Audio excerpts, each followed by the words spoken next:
If you're an American, you've been probably seeing a whole bunch of these things, and in some places they're so common that you don't even notice them. They just blend into the background like they're trees or streetlights. And you've probably correctly assumed that they're recording traffic. They're also recording and logging license plates and using AI image recognition. But what if I told you that they are in fact not owned by your local police department or your local government, but are licensed to them by a third-party startup? And all of your vehicle's whereabouts are being tracked by a third-party data broker. What if I also told you that major retail chains are also using them, and they're combining your vehicle's whereabouts with your personal information, your shopping habits, and even your in-store behavior? And some of them are giving that information to law enforcement. And what if I told you that I just possibly may have come up with a way to break it?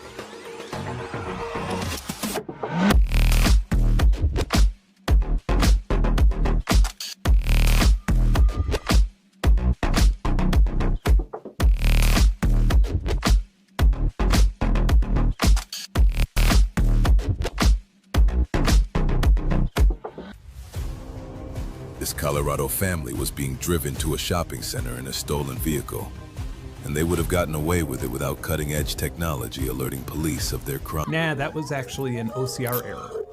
Well, this New Mexico woman and her 12-year-old sister were driving to the park with a stolen license plate when AI-enhanced technology allowed police to... That one was another computer vision error. Well, yet another car-thieving woman of color caught red-handed. Nope. Just a glitch. This situation keeps happening all over the country. Your tax dollars pay startups to rent AI superpowers to law enforcement. And then the following year, your tax dollars pay the lawsuit settlements when it doesn't work.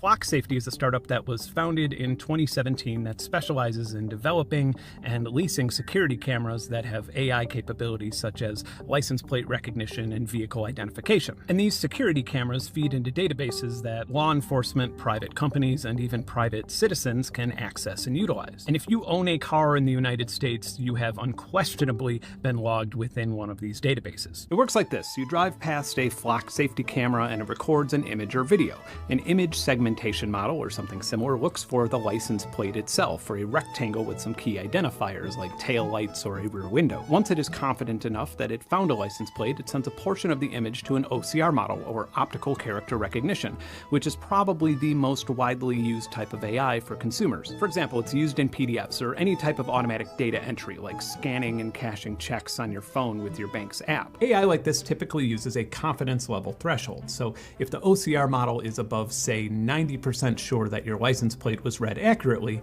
then the information is saved with a location and timestamp on it. It can also classify the make and model of your vehicle and note if there are any bumper stickers or add-ons or cosmetic damage on the vehicle. And this information as well gets stored to that database. A law enforcement officer can then run your license plate and see every single time that your vehicle has been tagged in the database. So if you're in a city that has a lot of these cameras, it pretty much has the same effect as secretly sticking a GPS device on your car. Flock Safety is also happy to provide service to businesses and homeowners associations, and those private clients often allow law enforcement to access the data from their cameras. Then there's the hot list. If law enforcement puts you on the hot list, they are notified every single time that Flock detects you. So it's kind of like having a police tail all day, every day, but without the pesky annoyances of requiring a judicial warrant to target and track a citizen who may not even be suspected of any sort of crime. So now you might be asking, what is there to stop, I don't know, Texas law enforcement tracking women out of state who are suspected of getting illegal abortions? Or how would you prevent a jealous, abusive person who also happens to be a law enforcement officer from using the system to constantly track his ex-girlfriend and her new partner? Well, unfortunately, you wouldn't prevent it, because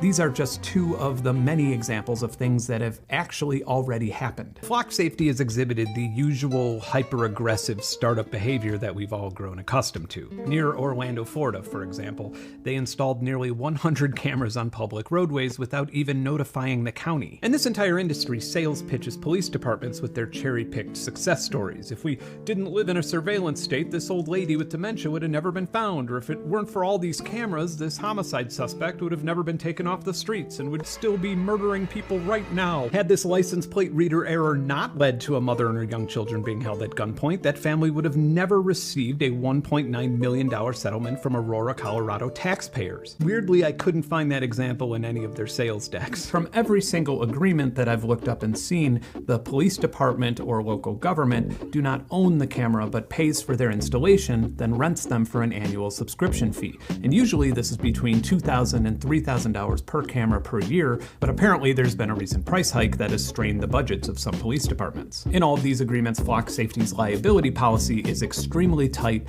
and protects them against virtually all claims should something go wrong or an equipment or data error mislead an investigation. And one of the most amusing parts of this agreement is this section that is telling the police department to call 911 and not rely on Flock Safety services in the event of an emergency. Yikes. Civil communities, police departments, private businesses, and individuals are not allowed to sell, lease, lend, give away, auction, or otherwise transfer ownership of any of Flock's IP or hardware. At no given time are you allowed to decompile, disassemble, reverse engineer, modify, alter, tamper with, or even repair any of it. Later in this video, I'll be disassembling and